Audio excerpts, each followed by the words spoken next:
제 평생에 살면서 이거 참 잊지 못할 체험한 그런 은혜에 대해서 제가 말씀을 드린 적이 있어요. 그래서 어제 제가 설교할 때에 그 집사님이 통로에 앉아서 말씀을 듣는 설교 시간 중인데, 무슨 통성기도도 아니고 설교 시간 중인데 앉아서 그저 흐느끼면서 하나님의 말씀을 듣는, 그것이 제가 설교하면서 받았던 잊지 못할 충격이고 은혜고, 성도들이 말씀에 대해서 저렇게 가슴으로 받으면 목사가 사명을 다한 것이고, 그것이 말씀을 받는 성도들에게 주어지는 최대의 복이 아닌가, 그렇게 생각해서 그 말씀을 드렸는데, 제가 경험한 또 말씀을 하나 드리면, 제가 전도사 시절에 아주 젊을 때지요, 침례교회 유명한 원로 목사님 중에 지덕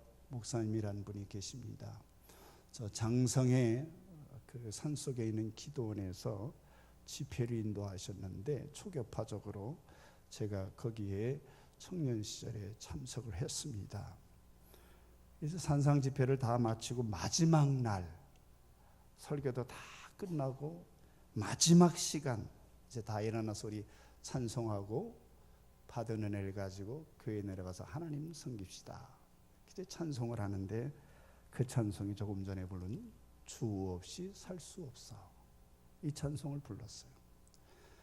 뭐 특별한 무슨 지금처럼 이런 여러 악기들이 있는 것도 아니고 그냥 찬송을 했어요. 소리 높이 합시다 이런 것도 없어요. 그냥 찬송을 했어요.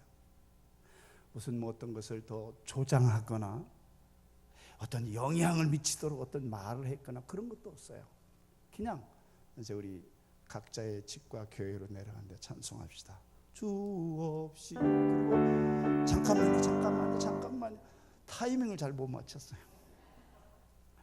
그래서 찬송을 하는데, 한 번 하고 끝나고, 두 번 하고 끝나고, 세 번 하고 끝나고, 한 번 더 이런 소리 전혀 없어요. 그냥 찬송을 하는 거예요. 그냥. 근데 한 5번 6번 넘어가니까 다 눈에 눈물들이 흐르면서 주 없이 살 수 없네. 찬송을 한, 제가 그것이 제 목회하는데도 너무너무 영향을 줬어요. 찬송할 때마다 그 생각이 나는 거예요. 그리고 저는 텔레비 볼 때마다 그 음악에 관계된 것, 청년들이 막 열광하는 거 볼 때마다 화가 여기까지 치밀어 오는 거예요. 왜 하나님의 백성들은 하나님을 이렇게 찬양하지 못하는가? 왜 우리의 감동은 이렇게 식어서, 자칫하게 식어서 이렇게 찬송을 드릴 때, 찬송을 통해서 은혜 받을 수 있고, 기도를 통해서 은혜 받을 수 있고, 말씀을 통해서 은혜 받을 수 있어요. 찬송은 고백이기도 하고요, 기도기도 하거든요. 그렇습니다. 그러길 원합니다. 그렇게 할게요. 이게 찬송인데, 근데 제가 보니까 전부 다 울면서 그냥 그러는 거예요. 열광적인 거, 뜨거운 거 이게 전혀 없어요. 주 없이 살 수 없네. 이렇게 찬송하는 걸 통해서 평생 잊지 못하는 찬송의 교본, 찬송의 영적인 교훈을 제가 그때 받았어요. 감동을 받으면 특별한 거 하나 없어도 성령이 역사하면 이게 찬송을 통해서 큰 은혜. 죄송합니다 여러분, 27번 그 찬송을 27번 반복을 했어요. 강사 목사님, 이제 우리 그만합시다. 집에 가야지요. 언제 가겠습니다. 그래서 자제를 시키고 눈물 가운데 축도하고 그 집회를 마쳤던 기억이 너무너무 생생합니다. 그래서 저는 성도들과 더불어 찬송할 때마다 하나님이 영광 받으실 만큼, 내가 은혜를 받을 만큼, 다른 성도의 내 찬송하는 모습이 은혜를 끼칠 만큼 늘 마음에 그 갈급함을 가지고 있습니다. 그렇다고 제가 27번 하자는 건 아니고요. 주 없이 살 수 없어 찬송하도록 하죠. 이제 하시면 돼요.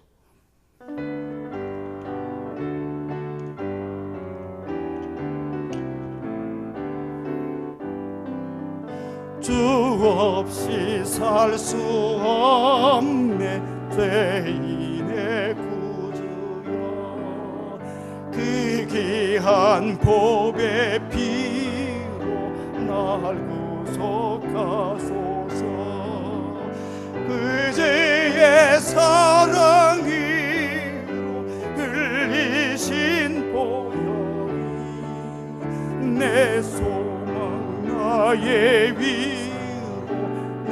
영광 됩니다. 주 없이 살 수 없네. 나 혼자 못 서리. 힘없고 부족하며 지혜도 없도다. 내지는 나의 생명 또 나의 힘이라. 주님을 의지하여 지혜를 얻으리. 주 없이 살 수 없네. 내 주는 하신다. 내 영의 깊은 간구 마음의 소원이 주밖에 나의 마음을 네 알아주리요. 내 마음을 위로하사 평온케 하시네. 주 없이 살 수 없네. 세월이 흐르고 이 깊은 고독 속에 내 생명 끝나도 사나운 풍랑일 때 날 지켜주시리. 내 곁에 계신 주님 늘 힘이 됩니다.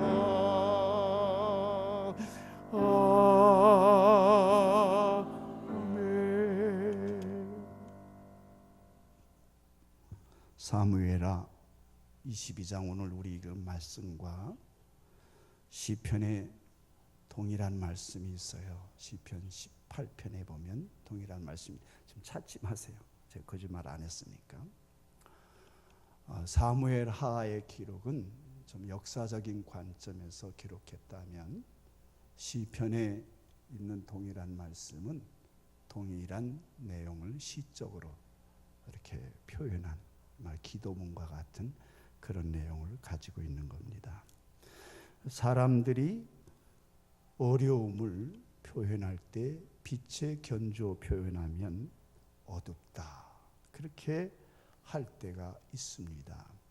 제가 지금 이 집회 오기 전에 여러 가지 기도한 것 중에 하나, 기도의 제목이 있는데, 하나님 미리 하시든가 아니면 집회가 끝난 다음에 하시길 원합니다, 기도한 게 있어요. 저희 서형이 지금 한 3년 전부터 치매를 앓다가 지금 호흡기를 떼냐 마냐 이런 지경에 있는데, 참 염려를 해서 집사람과 여보, 집회 전에 하나님이 부르시든가 아니면 집회가 끝난 다음에 부르셔야지, 이 집회가 딱 열렸는데 오늘쯤 돌아가셨다 그러면 물론 저는 집회 인도를 하겠지만 제 아내의 마음 또 제 사람된 도리 이런 것 때문에 기도를 했습니다. 그런데 며칠 전에 제가 그 중대병원에 중환자실에 갔을 때 저희 동서가, 우리 동서가 좀 어떠세요? 이모님이 좀 어떠세요? 그러니까 어두워, 내가 앞이 캄캄해, 그렇게 말을 했어요. 보통 사람들이 어려울 때 전망이 어두워, 앞이 캄캄해, 그렇게 빛에 견주어서 이야기를 합니다. 흑암 중에, 흑암이라고 하는 것은 아주 어둡고 암담한 상황을 이야기할 때 흑암이라 그렇게 표현해요. 사정이 아주 어렵다는 거죠. 그런데 돌려서 또 다르게 표현하기를, 내가 적군 중에 달리며 내가 적군에 쌓여 있다, 이렇게 성경에 표현을 했어요.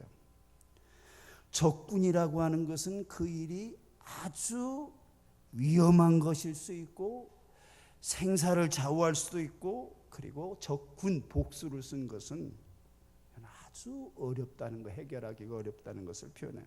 그래서 보통 우리가 병마와 싸우고 있다. 그렇게 이야기해요. 악전고투하고 있다. 이렇게 이야기합니다. 복수를 썼어요. 적군이라고 이렇게 표현을 했어요. 아주 대단히 어려운 형편 중에 있는 것을 표현하는 또 다른 말입니다. 그런가 하면 또 뭐라고 말하냐면 성벽담 이렇게 표현을 했어요. 극복하기가 아주 어려운 것을 표현하는 또 다른 표현인데 뭐라고 사람들은 이야기하냐면 이 고비를 넘기기가 어렵겠어. 이 고비를 잘 넘어가야 될 텐데 이렇게 사람들은 표현을 보통 그렇게 합니다. 이 시의 저자, 이 기도문의 저자, 이 말씀에 기록한 이 저자는 그 주인공은 다윗인데 그가 표현한 흑암 또는 적 그리고 담은 모두 사울왕을 의미하는 겁니다. 일개 개인이 왕정시대에 막강한 권력을 가진 이스라엘의 초대왕 그 사울왕을 상대할 때에 그 자기의 당한 어려움을 표현하면서 내가 너무나 흑암 중에 있다. 내가 이게 참 적군에 둘러싸여 있어.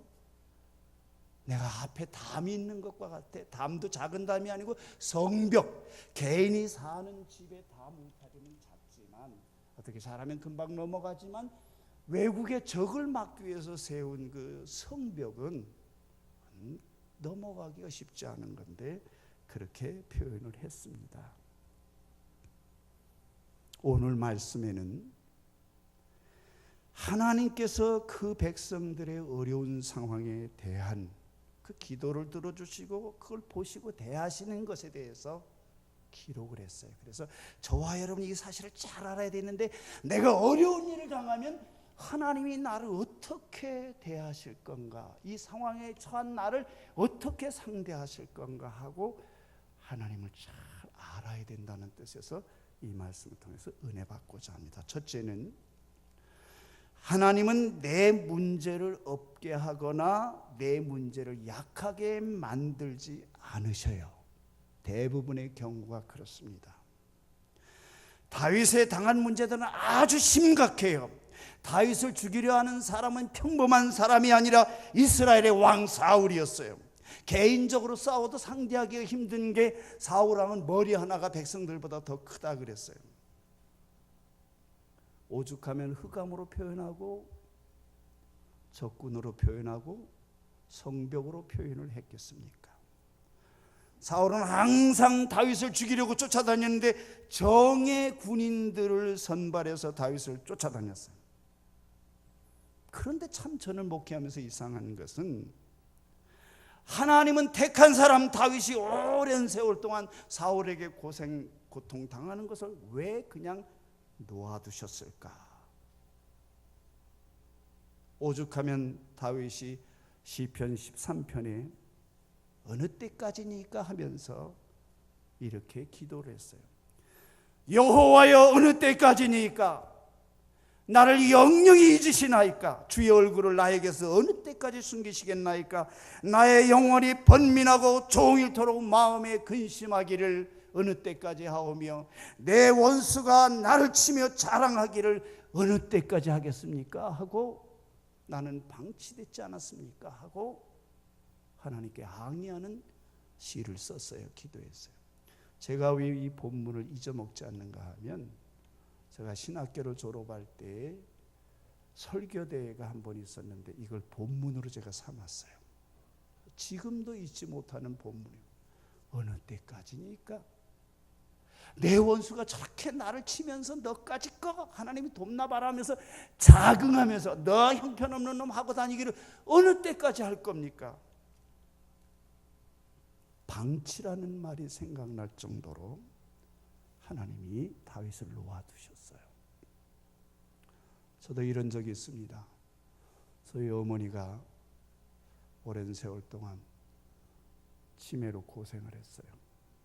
돌아가신 지 한참 됐지만 본래 어제도 말씀드린 것처럼 이북 황해도에서 1.4.5태 때 피난을 오면서 저희 집 배에다가 교회 풍금과 교인들만 싣고 내려와서 교회를 개척했어요. 참 교회를 섬기시는 모습이, 저는 저희 어머니처럼 교회를 섬기는 그 권사님들을 아직 잘 못 봤어요. 죄송해요. 저희 어머니가 돼서 이렇게 기울어져서 좋게 말하는 게 아니고. 그래서 저는 저희 어머니만큼은 노년이 참 평안하게 하나님 나라에 가실 줄로 생각을 했어요. 다른 사람들은 몰라도. 적어도 치매를 앓으리라고는 생각도 안 했고 10년 넘게 앓으리라고는 생각도 못했어요. 어느 날은 집사람하고 저하고 신방을 마치고 왔는데 저희 어머니가 벽에다가 다 발라놨어요. 뭘로 바르신지는 잘 아실 거예요. 이불에다 전부 칠갑을 해놨어요. 하루에 이불을 3채 내다 버렸어요. 참 제 마음속에, 하나님 언제까지 이렇게 우리 어머니를 고생시킬 겁니까? 우리 어머니의 평생 기도 제목이 말년에, 하나님 제가 아들들이 2이나 목회를 합니다. 큰아들이 장로입니다. 하나밖에 없는 사위가 장로입니다. 이 자식들에게 누가 되지 않도록 하나님 불러가시면 빨리 불러가시고 고생하지 않게 해주세요. 근데 저희 어머니의 기도는 연락되지 않았어요. 오랫동안 제가 기도하면서 하나님 우리 어머니 방치하셨어요. 어느 때까지니까. 아마도 제가 신학교 졸업할 때 이것을 본문으로 삼아서 설교대회에 나갔던 이유 중에 하나가, 어느 때까지입니까 하나님? 그런데도 참 이상한 것은, 하나님 다윗도 그렇게 기도할 때 저는 생각이 참 간단해요. 하나님 사울왕 하나만 건드리면 끝날 일인데 왜 다윗의 그 문제거리인 사울왕은 그냥 놔두시고, 다윗의 문제거리인 사울왕을 약하게 하거나 왕자리에서 떨어지게 하거나 말 타고 가다 떨어져서 어디가 부러지거나 한 사람만 건드리면 될 일인데, 하나님은 사울왕을 전혀 건드리지 않으셨어요. 사울왕은 여전히 강한 왕이었어요. 여러분, 성경을 한 군데 우리가 동일한 것들을, 내용들을 성경 속에 스토리가 다르게 이렇게 있지만 따라 보면 원리는 같은 그런 구약 성경에서 또 한 성경 말씀을 보여요. 창세기 32장입니다. 여러분 성경 창세기 1절부터 말고요. 전사님 좀 너무 기니까 1절부터 말고 24절부터 좀 띄워주실 수 있으세요? 창세기 32장 24절부터. 죄송해요. 제가 1절부터라고 얘기를 해서. 창세기 32장 24절. 좀 많이 키워서 다 같이 읽도록 이렇게 좀 절수를 여러 절수를 좀 같이 읽겠습니다. 24절부터 시작. 야곱은 홀로 남았더니 어떤 사람이 날이 새도록 야곱과 씨름하다가 자기가 야곱을 이기지 못함을 보고 그가 야곱의 허벅지 관절을 치매 야곱의 허벅지 관절이 그 사람과 씨름할 때 어긋났더라. 그가 이르되 날이 새려하니 나로 가게 하라. 야곱이 이르되 당신이 내게 축복하지 아니하면 가게 하지 아니하겠나이다. 그 사람이 그에게 이르되 내 이름이 무엇이냐? 그가 이르되 야곱이니이다. 그가 이르되 내 이름을 다시는 야곱이라 부를 것이 아니요 이스라엘이라 부를 것이니 이는 내가 하나님과 및 사람들과 겨루어 이겼음이니. 거기까지만요. 전사님. 성경을 보다 우리가 의문점을, 신령한 의문점, 유익한 의문을 가질 필요가 있을 때가 이럴 때입니다. 하나님이 예서 하나만 건드리면 일은 간단했어요. 저는 목회하면서 그런 생각을 했어요. 예서의 환도뼈, 허벅지 관절을 부러뜨려 놓으면 일은 훨씬 쉬웠어요. 그럼 그렇게 생각 안 하세요? 야곱의 환도뼈, 허벅지 관절뼈를 부러뜨릴 게 아니고 유골시킬 게 아니고 예서를 건드리면 참 일이 쉬웠어요. 근데 하나님은 야곱의 문제를 건드리지 않으셨어요. 야곱이 가지고 있는 그 어려움을 터치하지 않으셨어요. 성경을 보면 다윗이 말했던 그 흑암, 적군, 담은 없어지지 않고 여전히 존재하도록 하나님 도와두셨어요. 어느 때까지니까 매달리면서 기도해도 한두 번 한 게 아니잖아요. 어제도 기도하고 또 기도하고 1년 기도하고 2년 기도하고 그 다음에 이만큼 화가 났는지도 모르지만 하나님 어느 때까지니까 그러는데도 그냥 놔두셨어요. 사울왕을. 하나님은 한동안 우리의 문제나 기도 제목, 시험, 환난을 그냥 놓아두실 때가 있어요. 그것이 우리에게 유익하기 때문에 그렇습니다. 누에의 고치에서 그 누에 나비가 돼가지고 혹은 나방이 돼가지고 고치를 뚫고 나오는데 여러분 중에 혹시 고치를 손으로 찢어본 분이 계십니까? 고치를 한번 찢어보세요. 이거 권사님들은 찢어보셨을 것 같아요. 잘 찢어져요? 잘 안 찢어져요? 잘 안 찢어집니다. 사람이 손으로 찢어도 잘 안 찢어지는 그걸 나비가 안에서 벌려서 나오려고 할 때 얼마나 애처로운지 모릅니다. 하나님은 저것들을 이렇게 밖에 나오는 방법을 좀 쉽게 하셔서 이렇게 하면 쓱 열려서 나오게 하시. 그렇게 뭐 힘들게 하셨을까? 근데 그걸 사람이 힘들다고 해서 고치를 쭉 찢어서 도와주면 그 나비는 나와가지고 불구자가 되어져요.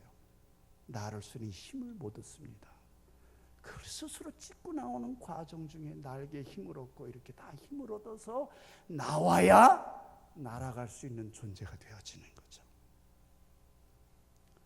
알을 깨고 나오는 그 새의 알 껍질을 깨서 빨리 나도 도와준다고 해서 그걸 도우면 안 된다는 거예요. 그 새는 혼자 스스로 생존하는데 치명적인 연약함을 가지고 살게 되어져 있어요. 원칙은 똑같아요. 하나님이 그렇게 다윗 왕이 하나님 앞에 붙들면서 나는 선하게 살고 저는 악하게 사는데 하나님 어느 때까지입니까? 좀 내가 좀 도망 다니지 않게 해주세요. 그러면 하나님이 그래? 그러고 할 텐데 그냥 놓았어요. 그래서 다윗이 여기 도망가서 죽을 뻔했다가 굴 속에 들어가서 죽을 뻔했다가 하나님의 도우심으로 또 살아나오고 또 도망 다니다 여기로 도망가고 광야로 도망가는 과정을 계속 거치면서 다윗은 특별한 사람이 되어졌어요. 그래서 하나님은 저와 여러분이 오랫동안 기도하는 그 문제를 그냥 놓아두실 때가 있습니다. 다윗은 기도할 때 사울이 죽기를 기도하지 않았어요. 그냥 어느 때까지입니까? 그러지 하나님 저 사울처럼 죽여주세요 그러지 않았다는 거죠. 제가 목회하다 보니까 교인들 중에 남편이 술에 중독되고 들어와서 집안 가구들을 다 때려 부시고 애들 등록금 줄래는 거 해가지고 나가서 또 술 먹고 들어오고 맨날 반복되니까 하나님 죄송해요. 저 XX 죽여주세요. 얼마나 답답하면 하나님 저거 고쳐지지 않으면 차라리 데려가세요. 그렇게 할 만큼 했는데 세상에 끄떡없어요. 매일 말술을 퍼먹고 와도 어쩌면 그렇게 건강한지 그냥 놔둬요. 흑암이 아예 없도록 하지 아니하시고 흑암이 있대 그 흑암을 밝힐 수 있는 등불을 켜주시겠다는 게 오늘 말씀의 요지입니다. 내 등불을 켜면 저 어둠은 환해지지 않겠느냐 그렇게 말씀하고 있는 겁니다. 너 등불을 켜주면 되지 않냐 그렇게 성경이 너가 좀 더 참을성이 있도록 내가 너에게 도우면 되지 않겠느냐. 네가 화나는데 좀 참을 수 있도록 네가 더 이해할 수 있도록 이 집회에 이끌어 나와서 이런 깨달음을 줘서 주의 교훈으로 나를 인도하신 그게 내가 원하는 바니라. 그렇게 성경이 우리에게 가르치고 있어요. 그래서 제가 목회하면서 보니까 믿음이 충만한 것 같은데 믿음이 아직 좀 연약한 성도는 맨날 나와서 기도하면서 나를 변화시켜 주세요 기도하는 게 아니고 우리 시어머니 좀 고쳐주세요. 우리 그 큰 새끼 좀 고쳐주세요. 계속 이렇게 기도합니다. 아니 어떻게 기도하네. 하나님 우리 남편이 이렇게 속을 썩이지만 제가 더 이해할 수 있도록, 제가 더 품을 수 있도록 하나님 저에게 충만한 믿음을 주세요. 사랑이 부족해서 그런 것 같아요. 그렇게 기도하는 사람은요 믿음이 좋은 사람인데, 대개 그렇게 기도하지 않냐고 하나님 역사해 주세요. 그냥 하룻밤에 그냥 작사를 내주세요. 그냥 심지어 교통사고라도 나서 깨닫게 해주세요. 아예 적군이 없게 하시면 더 좋겠는데, 적군은 허락하셔요. 그런데 그 적을 이길 수 있는 능력을 주십니다. 이게 우리가 성경을 통해서 그렇게 배워야 하나님 원망하지 않아요. 그리고 내가 등불을 켜야 되겠구나, 담을 뛰어넘어야 되겠구나, 싸움을 잘해야 되겠구나, 지혜가 있어서 이렇게 생각해야 된다는 거죠. 아예 담이 없게 하시면 좋겠는데 담을 허락하셔요. 기도하고 또 기도하고 40일 기도하고 작정하고 헌금 드려가면서 기도하고 목사님 기도해 주세요 기도하고 해도 그 담은 그냥 있어. 하나도 안 변해요. 근데 그 담을 넘을 수 있는 능력을 하나님이 주시는 줄로 믿으시기 바랍니다. 앞길을 가로막는 장애가 심하면 나의 걸음을 넓게 하셔서 노루와 같이, 사슴과 같이 한 번에요, 보폭이 사슴이 얼마나 넓은지 한 번 뛰면 몇 미터 잘 넘습니다. 내 앞에 가로막힌 장애가 있는데 나 이거 아무리 저 뒤에서 달려오다가 넓이 뛰기를 아무래도 나 이거 못 넘습니다 할 때 하나님이 그래? 그럼 내가 좀 줄여줄게. 내가 너 얼마나 넓이 뛰는지 아니까 하고서 요걸 딱 줄여주는 게 아니고요, 이건 그대로 돼. 전에는 넘어보지 못했는데 그걸 넘을 수 있도록 나를 사슴의 발처럼 하신다는 게 오늘 말씀이 우리에게 가르치는 바입니다. 나의 발을 사슴의 발과 같게 하시사라고 이야기하는 거죠. 암사슴이 높은 담을 넘는 것처럼 뛰어넘을 수 있도록 나의 발에 능력을 더하셔요. 이 우리 남편은 누구도 우리 남편과는 살 수 없어, 나니까 살지, 그렇게 보통 많이 생각들 하는데요. 네, 여러분, 하나님이 내게 참 성경적인 아내의 심성을 심어주면 주의 교훈에 교훈을 더하시고 그리고 내 오른손을 잡고 이끄시면요 다 받을 수 있고 용납할 수 있고 사랑스러워지고, 이렇게 역사하시는 게 하나님이신 줄 믿으시기 바랍니다. 첫째는 제가 말씀드렸어요. 그 문제와 그 문제에 관계된 것들을 그냥 놓아두시고, 두 번째는요, 이 모든 일들을 감당할 수 있도록 하나님께서 하시는 일인데 그것은 나를 상대하신다는 겁니다. 따라서 합시다. 하나님은 나를 상대하신다. 저도 목회하면서 많이 착각을 했어요. 하나님, 저 장로님 좀 제발 좀 고쳐주세요. 아니 저 장로님 당신은 새벽 기도도 안 나오면서 저 장로님 다 헌금 생활이나 봉사 생활이나 겸손은 하나도 없는데 교회에서는 내가 수석 장로의 왕 노릇할, 하나님 제발 저 버르장머리 좀 고쳐주세요. 그렇게 열심히 기도합니다. 기도원에 가서 하나님 아버지 원합니다. 주여 제가 목회하다 견딜 수가 없습니다. 도와주시옵소서. 주여 제가 더 열심히 목회하겠습니다. 주님 도와주세요. 그리고 돌아오면요, 장로님이 양처럼 순해져 가지고 목사님 말씀하세요. 제가 듣겠습니다. 그럴까요?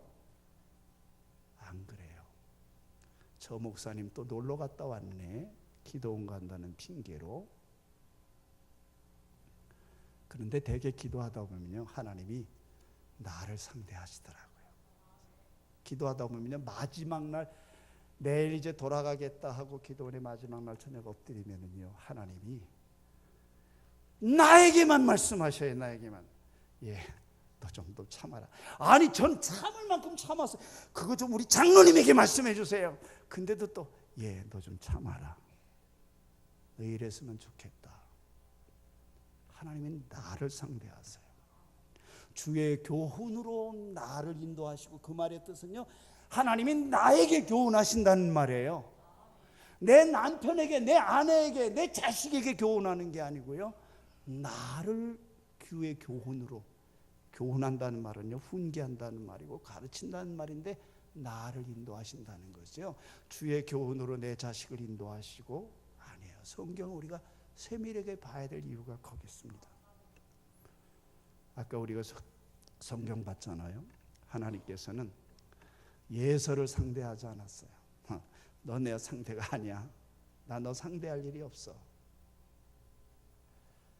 그렇게 야곱의 두려움의 대상인데 야곱을 위해서는 그 예서만 하나 싹 그냥 하나님이 그냥 후 하고 불어도 없어질 인생인데 전혀 예서를 건드리지 않았어요. 그래서 제가 성경을 보면서 하나님 예서 이렇게만 좀 한번 해주세요. 그럴 때가 있었어요. 말씀을 보면서 정말로 그럴 때가 있어요. 목회하면서 그럴 때가 있어요. 자식을 키우면서 그럴 때가 있어요. 어떤 때는 거래처에 그 아주 골치 아프고 그 까다로운 그 사람 마음을 살짝 이렇게 되면 참 좋겠다 싶을 때가 있어요. 하나님은요, 내가 가진 나의 문제를 상대하지 않고 문제를 가진 나를 상대하십니다.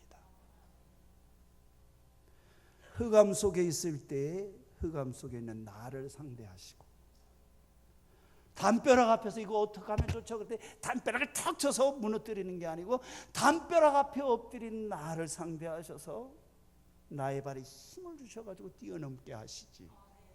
그게 하나님이 역사하시는 방법이에요.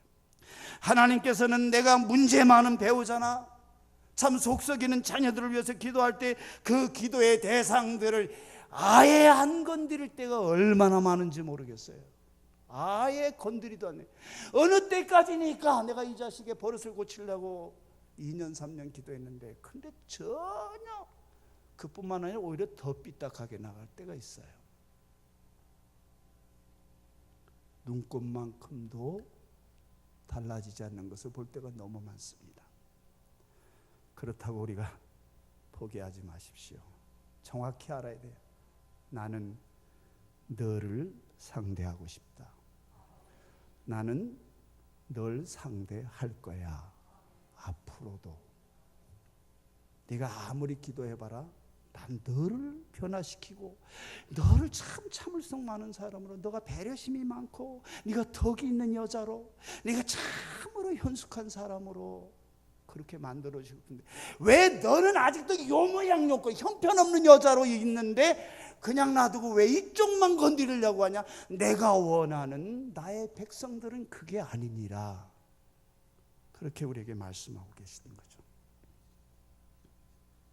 적이 없도록 하지 아니하시고 적을 주시되 이길 수 있도록 하십니다. 문제가 강하면 나를 더 강하게, 문제가 겹쳐서 적군이라고 표현할 만큼 복수로 이 돈 문제에다가 애 문제에다가 건강 문제까지 막 겹칠 때에 나를 강하게 하셔서 그들을 다 뛰어넘을 수 있도록 하시는 게 하나님이 하시는 방법입니다. 내게 능력 주시는 자 안에서 내가 모든 것을 할 수 있느니라. 이 성경 말씀들을 다 이렇게 맞춰보면요, 아, 이게 하나님의 뜻이었구나. 어느 때까지입니까 하고 발버둥 칠 일이 아니고, 하나님 어느 때까지 내가 이렇게 형편없는 사람으로 있어야 됩니까? 하나님 나 좀 고쳐주세요. 즉각적으로 그 기도하는 순간에요, 내가 얼마나 부족한 목사인지 깨닫게 되어지면서 그 다음 설교가 달라져요. 그 다음 주에 당장 나를 강하게 하시더라고요, 하나님께서. 저희 바로의 두 번째 형이 교회 목사입니다. 지금 은퇴하셔서 제가 교회를 섬기던 뉴질랜드에 가셔서 지금 한식 이렇게 아들이 거기 와 있으니 같이 이제 뉴질랜드 시민권을 거기에 사시는데, 그 형님 목사님이 제가 목회하는 곳에서 그 한 차로 한 20분 거리에 있는 곳에서 인천에서 같이 목회를 했어요. 근데 그 형님의 말씀을 들으니까 어떤 여집사님이 당회장실로 찾아와서 이상하게 목사님 뭐 요즘 뭐 어려운 거 없어요? 뭐 그러더라는 거예요. 그래서 이상하다, 신앙에서 별로인 이 집사님 왜 그럴까? 그랬는데 그 다음 주일에 재정을 맡은 장로님이 오더니, 목사님 왜요? 이상한 일이 있어요. 왜요? 그거 아무개 집사님 있잖아요. 왜요? 그랬더니 그 아무개 집사님이 벼랑간 찾아오더니 교회 건축하느라고 빚도 있지요. 그러면서 뭐 필요한 게 없나요? 그래서 당장 갚아야 될 빚이 한 500만 원 있습니다. 며칠 만에 이거 돌려야 됩니다. 그랬더니 그럼 제가 그 가운데서 한 300은 제가 할게요. 그러더래요. 3만 원도 한 적이 없는 집사님인데 300을 하고 깜짝 놀라. 너무 어려운 집인 거 빤히 알거든요. 그러니까 장로님이 뭐라고 생각하냐면 500만 원 달라고 그럴걸. 당장 갚아야 될 거 500만 원이니까 그거 다 주세요. 그럴걸. 왜 300 줄 때 진짜요? 그러고 좋아했다는 거예요. 그러면서 목사님 이상해요. 그 집사님 무슨 돈이 있다고 그걸 했을까요? 믿음도 없고 돈도 없는데. 나중에 사연을 알고 보니까 복권에 당첨이 돼서 3억 원을 받은 거예요. 그 남편이 돈도 잘 안 벌어다 주고 술도 많이 먹는 사람인데 맨날 싸웠어요. 맨날 바가지 걷고 돈도 못 벌으면서 술만 마시고 와. 그럼 맨날 싸웠는데 어느 날 오더니 그렇게 돈하더니 자 방바닥에 뭘 툭 던져놓더래요. 이게 뭐야? 그리고 열어보니까 동그라미가 하나 둘 셋 넷 3억이. 깜짝 놀라서 이게 웬 돈인가 그랬더니 복권에 당첨됐다는 거예요. 그걸 가지고 와서 300만 원을 하나님께 헌금을 했다고 그럽니다. 그때 저도 복권에 대해서 강한 유혹을 받았어요. 왜냐하면 저도 섬기는 교회의 땅을 건축하기 위해서 땅을 핏으로 샀거든요. 핏이 얼마나 어깨를 짓누르는지 그때 제가 많은 시험이 들었어요. 어떤 시험이 들었냐면요. 죄송해요. 교인들이 미워지기 시작하더라고요. 빚을 갚아야 되는데 헌금이 들어오면은요. 저는 지금도 생생하게 기억을 해요. 이자를 갚는 날이 매달 18일이었어요. 근데 보통 한 달 그러면 1일, 2일, 3일, 4일, 5일 그러면 이달이 며칠 남았어? 25일 남았다. 그렇게 계산하잖아요. 말일로. 근데 저는 18일이 기준이었어요. 18일이 기준이에요. 그러니까 19일 되면 이제 한 달 남았다. 겨우 갚았네 이랬어요. 헌금을 그대로 들어오는 대로 그대로 갖다 줘도 이자를 못 갚았어요. 얼마나 힘들었지 모릅니다. 그래서 제가 학교 선생님한테 제가 딸이 이제 셋인데 둘이 학교 다닐 때인데 학교 선생님한테 편지를 썼어요. 선생님, 그 애들이 학교에다 저금하는 게 있었어요. 한 달에 조금씩 진짜 푼돈이겠죠. 근데 한 아이가 5학년 되고 또 한 아이가 2학년 되니까 하나는 2년 붓고 하나는 5년 분 거예요. 제가 하나님 교회에 좀 드리려고 그러는데 제가 다 털어서 빈손이 되기 운동을 해서 제가 집에 있는 거 다 털었습니다. 아내에게 해줬던 반지, 어쩌다가 선물 받았던 목걸이, 다 집에 혹시 개인적으로 못 들었던 적금 다 완전히 빈손되게 했는데 기도하다 보니까 남아있는 게 있는데 아이들 적금 남았습니다. 그거 하나님께 드리고 싶은데 해약하고 싶습니다. 근데 원래 규정상 졸업 때 하는 거지 중간에 안 해준대요. 근데 제가 하도 절절하게 그걸 썼더니 애들이 저녁 때 가지고 왔어요. 그 돈을. 그래서 그걸 다 들여서 헌금하는 판인데 교인들은 재정 맡은 장로님은요. 그렇게 힘든데 그 주간에 제주도로 휴가를 가더라고요. 또 어떤 집사님은 또 개인적인 어떤 일에 다니더라고요. 마음의 시험이 들었어요. 사실은요. 지나고 보니까 그럴 수 있지요. 얼마나 그 장로님이 매일 제주도 가는 것도 아니고 몇 년 동안 그저 집안에 계획했던 일이 있어서 가는 건데 그 제가 시험에 들었기 때문에 그게 그렇게 미워 보일 수가 없어요. 세상 설교를 준비하는데 요건 그 장로님 들어야 돼. 그리고 그 말씀 기절마다 화살을 하나씩 껴넣었어요. 찔릴 거야. 찔려봐야 아프지.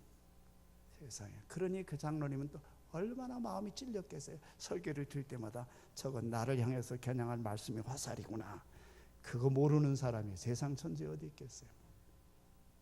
그러는 판인데 저 집사님도 3억을 탔대는데 나는 목적이 얼마나 순수해. 3억 그 간두고 1억만 돼도 좋겠다. 복권이 사고 싶은 거예요. 당첨시켜 줄 것 같은 거예요. 근데 만약에 당첨이 됐더라면 어떤 결과가 왔을까? 내가 얼마나 의시되는 목사가 됐고 교인들은 얼마나 복권을 사댔을까? 마치 누에 고치를 찢는 것처럼 하나님 아버지 이번 주간에 얼마 이자 드려야 됩니다. 은혜 베풀어 주세요. 하나님 교회가 이거 덕을 가리면 안 됩니다. 일반 이거 상호신용금고인데 교회가 빚을 못 갚게 되게 해서 도와주세요.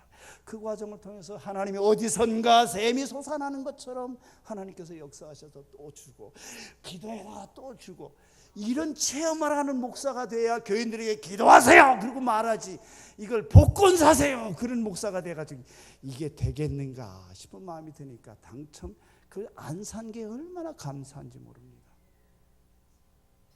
하나님은요 나를 강화시켜요. 아마 복권을 샀으면요 1,000원짜리도 안 됐을 거예요. 틀림없이. 날마다 베푸시는 하나님의 기적을 체험하지 못했을 거예요. 성도들이 그러면서 복권 사기를 아예 포기하고 이런 말씀들이 은혜를 받으면서 기도하니까요. 섬기는 교회의 강대상에 반지, 돌반지, 백일반지 그거 드렸던 게 쌓이기 시작했어요. 이게 뭐지? 어느 날부터 보니까 그게 쌓이기 시작했어요. 제 마음속에 눈물이 확 강대상에 눈물이 나오는데 이거 얼마나 사연이 많은 겁니까? 하나하나마다 이모가 없는 살림에 외할머니가 없는 살림에 그 한 건데 그걸 이만큼 싸놔가지고 10대께씩 싸서 그래가지고 그걸 싣고 주일날 지나면 장로님과 안수 집사님이 그걸 팔러 인천에 배달이라고 하는 곳에 밑에 가면 금은방들이 많았어요. 거기 들어가면 저는 운전석에 앉아서 하나님 하고 울고 장로님과 안수 집사님 들어가서 처분하고 나오고 그 다음 주에 가면 또 사였어요. 제가 알기로는 그 당시 집안에 장롱에 금폐물, 은폐물이 있던 사람이 성도 중에 단 한 명도 없을 거라고 생각해요. 왜냐하면 1990년도는 시멘트 파동이 일어났던 때거든요. 그 해에 교회 건축을 했어요. 그것도 교회 화재가 나서 건축을 했는데 시멘트 한 포가 그때 15,000원이었어요. 지금도 15,000원 안 가요. 20년, 30년 가까이 됐는데 그때 교회 건축을 하니 그게 얼마나 어려웠겠어요. 근데 그걸 감당해 나가더라고요. 왜냐하면 하나님이 나를 강하게 하시고 하나님이 성도들을 강하게 하시니까요. 그 다음에 그 문제들을 그 어려운 때 시멘트 한 바에 15,000원씩 인천의 연안부대에 가서 중국 화물선에 그 앞에 딱 대고서 거기서 직접 받지 않으면 받을 수가 없었어요. 그거 받아가지고 와서 또 교회 짓고 또 하고 하는데 그 장벽을 뛰어넘고 그 흑암이 밝아지고 하나님께서 우리들을 강하게 했지 무슨 시멘트 값을 떨어뜨려요? 시멘트 값 한 푼도 안 떨어졌어요. 교회다 건축할 동안에. 문제, 장벽, 흑암 그냥 다 놓아두셨어요. 그 과정을 통해서 하나님이 나를 요만큼이라도 강하게 단련한 목사가 되게 했고 그 다음에 웬만한 거 봐도 겁이 안 나요. 두려워지질 않아요. 겁이 안 나는 것 중에는 애들이 외국에 데리고 나가서 학비도 없는데 여보 기도합시다. 애들 둘이 대학교 등록금을 한꺼번에 내야 되는데 한 해 2천만 원이 들어가게 됐어요. 저희가 시민권이 없었으니까. 기도하자. 신비하게 하나님이 역사하는 걸 너무너무 많이 체험해서 우리 아이들도 겁을 안 내. 아버지가 돈 한 푼 없는 목사라는 걸 전혀 겁을 안 내요. 내가 시집갈 때쯤 되면 우리 아버지가 반지나 하나 사줄까? 그런 생각 전혀 안 해요. 걱정을 안 해요. 이 아이들을 강하게 하셨어요. 하나님은 나의 등불을 켜십니다. 분별력이 생기고 판단력이 생기고 참게 하고 그 문제들이 없으면 그런 게 전혀 내게 생기질 않아요. 적군에 포위되어 있을 때도 나를 상대하시고 나를 강하게 해서 적군에 달리게 하시고 담이 앞에 있는 것처럼 절망적인 상황이 있을 때 담을 건드리지 않고 나를 강하게 하세요. 나로 하여금 담을 뛰어넘게 하시고 힘으로 내게 띠띠우시며 내 길을 완전케 하시며 나의 발을 암사슴 발같게 하시며 내 손을 가르쳐 싸우게 하시며 주의 구원하는 방패를 내게 주시며 내 팔로 활을 당기게 하시며 주의 오른손이 나를 붙들고 나를 크게 하시나이다. 내 걸음을 넓게 하시고 나를 치는 자로 내게 굴복케 하십니다. 그래서 다윗은 하나님 사울 왕 좀 건드려 주세요, 그렇게 기도 안 했어요. 여러분에게도 어려운 일인 줄 알아요. 제가 이제까지 살면서 겪어본 경험은요, 어려움 없는 사람은 단 한 명도 없다는 걸 제가 잘 압니다. 육체의 연약함을 갖고 있든, 또는 자식의 문제를 갖고 있든, 또는 부모가 아파서, 또는 부부간의 문제가 있어서, 경제적으로 이런 문제가 있어서 다 어려움이 있어요. 근데 하나님께 간절히 기도하면요, 그걸 이길 수 있는 지혜가 생기든가, 참 참기 어려운 성품을, 다른 사람들한테는 도저히 참을 수 없는 그 성품을 참든가, 그걸 견뎌내게 하든가, 그런 중에도 하나님 섬기는가, 이렇게 하시지요. 제가 목회하면서 어떤 교회가 부흥하는가를 살펴보니까 부끄럽게 하는 성도가 많은 교회가 부흥을 해요. 부끄럽게 만드는 성도가 어떤 성도냐면요, 장로님들을 부끄럽게 하는 아주 초신자의 헌신, 열심, 그게 있으면 교회 부흥해요. 교회 좀 잘 사는 사람을 부끄럽게 하는 아주 어렵게 사는 사람들의 헌금, 그런 거 있으면 교회는 부흥해요. 건강한 사지가 건강한 사람들을 부끄럽게 하는 아주 신체가 아주 미약한 할머니, 장애를 가진 성도들의 봉사, 그 건강한 사람들 부끄럽게 만들면 교회 부흥하더라고요.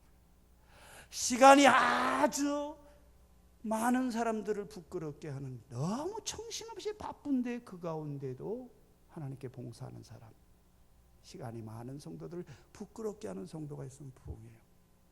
가까운 데서 교회 생활하는 성도들을 부끄럽게 하는, 저 멀리서 하나님 섬기는 사람들이 있는, 그 중에도 멀리 사는데도 제1착으로 오거나, 이런 성도가 있으면 하나님께서 교회를 부흥케 하세요. 그래서 저는 저 집사님은 좀 저 문제만 해결하면 더 잘 섬길 텐데 하고 생각할 때 있어요.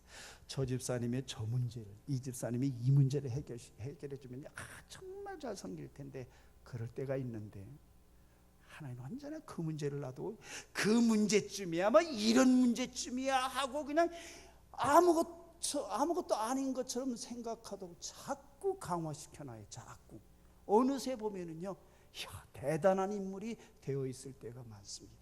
그래서 교회를 뭐 건축하자, 큰 일들 뭐 할 때, 목사님 그거 어렵습니다 하는데, 이 양반이, 목사님 그거 하나님이 함께 계신데 할 수 있습니다. 하나님이 원하신 일이면 합시다. 이럴 수가 있어요. 제가 섬기던 교회 학원 원장하던 집사님이 한 분 계셨어요. 참 어려운 일을 많이 겪었어요.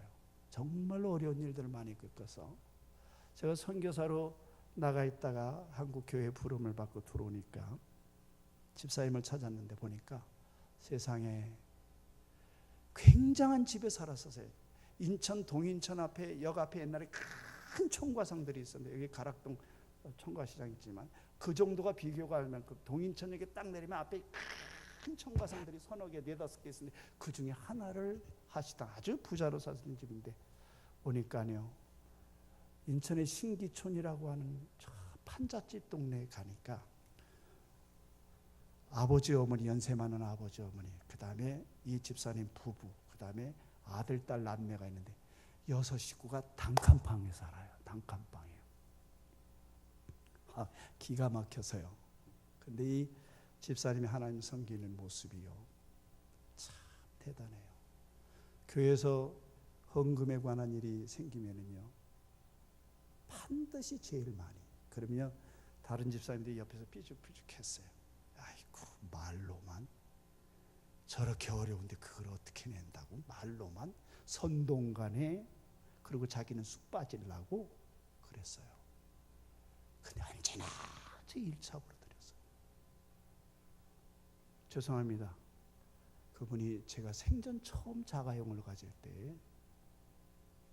제 앞에 자동차 키를 갖다 놓으면서, 그 집사는 아직도 거기 사는데 그랬어요.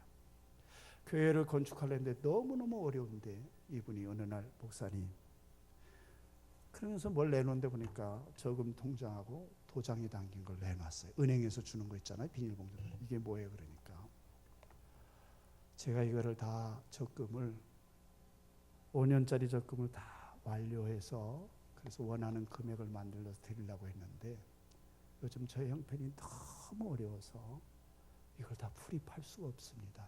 목사님, 이거 해약해서 지금 교회가 어려운데 이거를 먼저 우선순위로 하나님의 일에 먼저 그렇게 쓰십시오. 제가 그걸 갖고 석 달 동안 은행에 가지 못했어요. 아무리 어려도 이건 하고서 그렇게 하지 못. 그렇게 그분이 봉사하니까요, 좀 넉넉하게 사는 사람들이 죄다 부끄러워하기 시작을 했어요.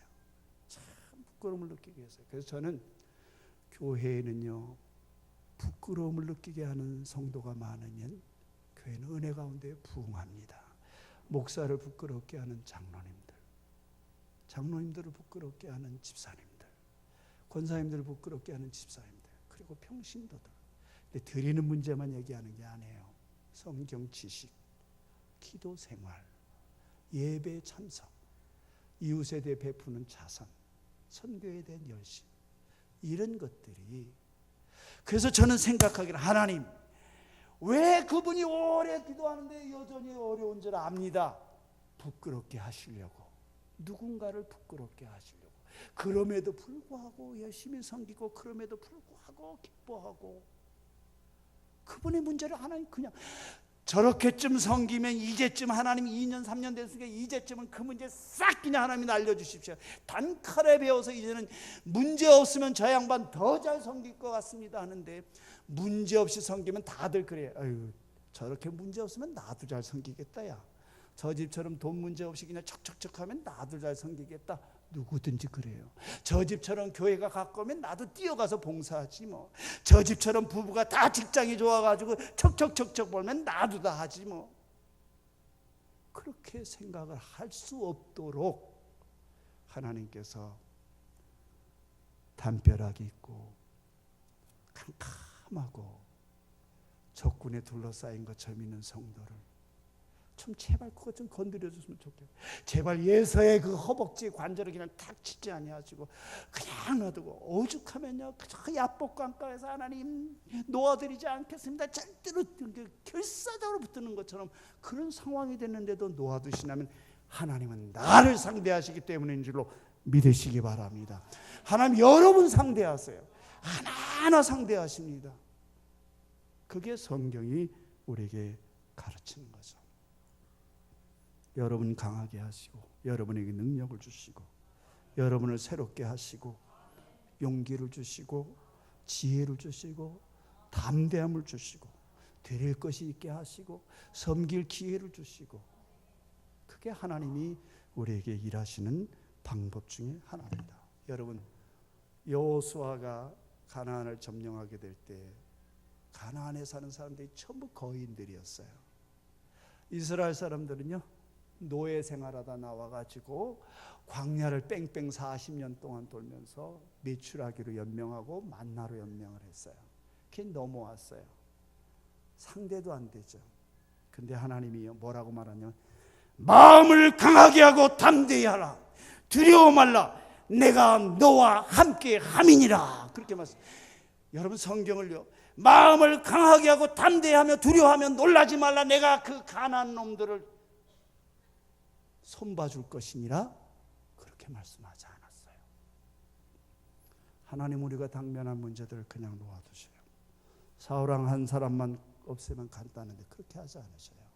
내 남편 그저 그저 많은 문제 가진 남편도 아닙니다. 요것만 꽂히면 좋은데 그냥 그거 싹 그냥 마치 그냥 테레비 버튼 돌리듯이 싹 조금만 조정하면 그냥 좋은 남편 될 텐데요.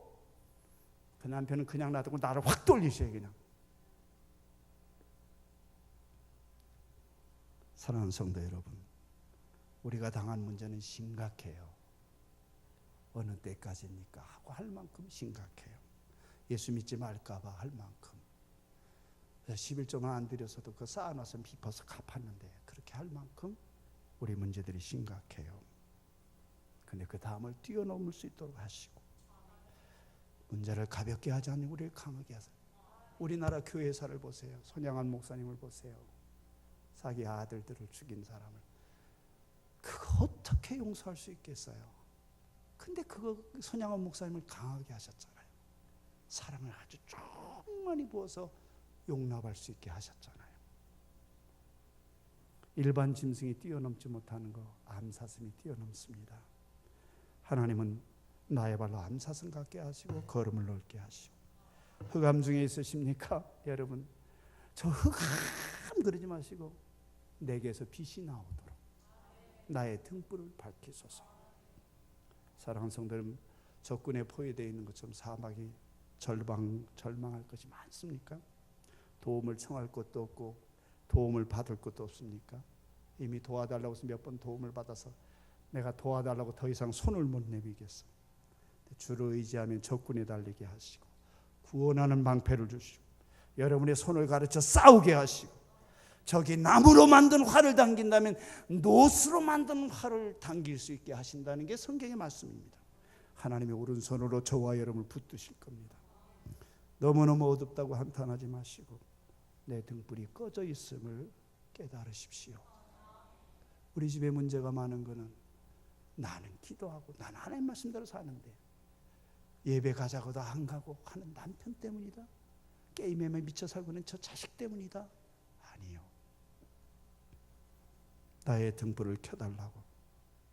내 능력의 담대함과 넉넉함을 달라고. 사랑의 능력도 저는 부족합니다. 포용력도 부족하고 지혜도 부족하니 이길 수 있게 능력을 달라고 기도하시기를 바랍니다. 찬송한 아까 했던 주 없이 살 수 없네 찬송 한번 부르겠습니다. 찬송하시죠.